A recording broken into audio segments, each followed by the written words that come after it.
സ്റ്റൗവിൻ്റെ ഡോറുകൾ തുറന്നു വയ്ക്കുക.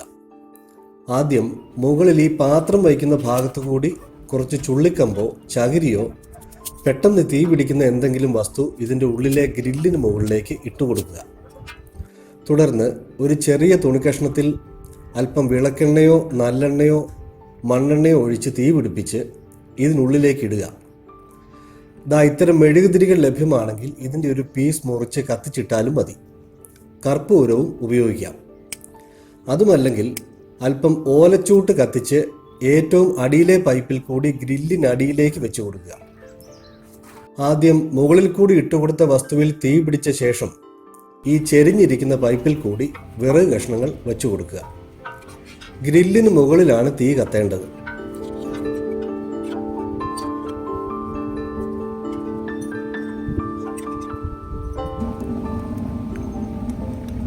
രണ്ടാമത് വെച്ചു കൊടുത്ത വിറകിൽ നന്നായി തീ പിടിച്ചതിന് ശേഷം ഇവിടെ ശ്രദ്ധിക്കുക, നന്നായി തീ കത്തി പാത്രം വയ്ക്കുന്ന ഭാഗത്തേക്ക് ഫ്ലെയിം ഉയർന്നു വന്നതിന് ശേഷം മാത്രം വിറക് വെച്ചു കൊടുത്ത ഭാഗത്തെ അടപ്പ് അടയ്ക്കുക. ചൂടായ വായു മുകളിലേക്ക് ഉയർന്നു പോകും എന്ന തത്വത്തെ അടിസ്ഥാനമാക്കിയാണ് വോൾക്കാനോ സ്റ്റൗകൾ പ്രവർത്തിക്കുന്നത്.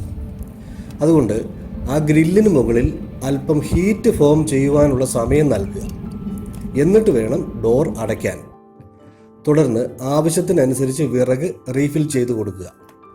സ്റ്റൗ നല്ല ഫ്ലെയിമിൽ കത്തിക്കൊണ്ടേയിരിക്കും.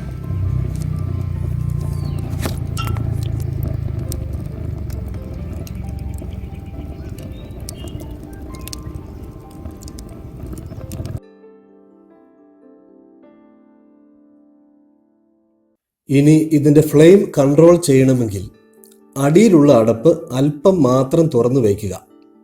ഓക്സിജന്റെ അളവ് കുറഞ്ഞ് തീ കൺട്രോൾഡ് ആകും. തീ കെടുത്താൻ ഈ അടപ്പ് മുഴുവനായും അടയ്ക്കുക. കനൽ വരെ കെട്ടുപോകും. ഓരോ പ്രാവശ്യവും കത്തിക്കുമ്പോൾ ഇതിൻ്റെ ഗ്രിൽ ക്ലീൻ ആണെന്ന് ഉറപ്പുവരുത്തുക. കരിയോ ചാരമോ ഉണ്ടെങ്കിൽ നീക്കം ചെയ്യുക. നല്ല എയർ സർക്കുലേഷൻ ഇതിനുള്ളിൽ ആവശ്യമുണ്ട്. ഇത് ക്ലീൻ ചെയ്യുവാനുള്ള ടൂൾ എല്ലാ സ്റ്റൗവിനുമൊപ്പം ഞങ്ങൾ നൽകുന്നുണ്ട്. സ്റ്റൗവിൻ്റെ പാഴ്സൽ നിങ്ങൾക്ക് ലഭിക്കുമ്പോൾ ഒപ്പം ക്ലീനിങ് ടൂൾ ഉണ്ടെന്ന് ഉറപ്പുവരുത്തുക.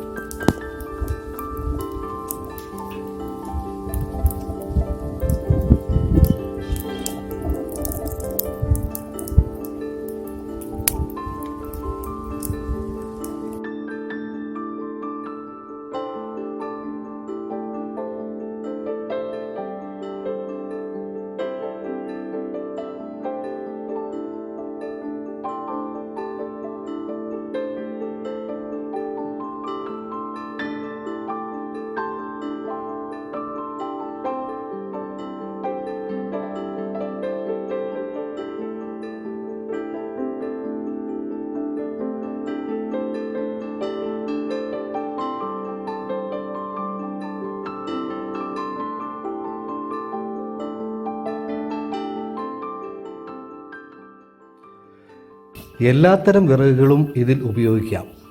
ചിരട്ട, ഓലമടൽ, വിറക് കമ്പുകൾ, ഫർണിച്ചർ വേസ്റ്റ് ഇവയൊക്കെ ഉപയോഗിക്കാം. ചെറുതായി കീറിയ വിറകോ വിറക് കമ്പുകളോ ആണ് ഏറ്റവും ഉത്തമം. ആവശ്യത്തിലധികം വിറക് ഇതിൽ ഇടാതെ ഇരിക്കുക.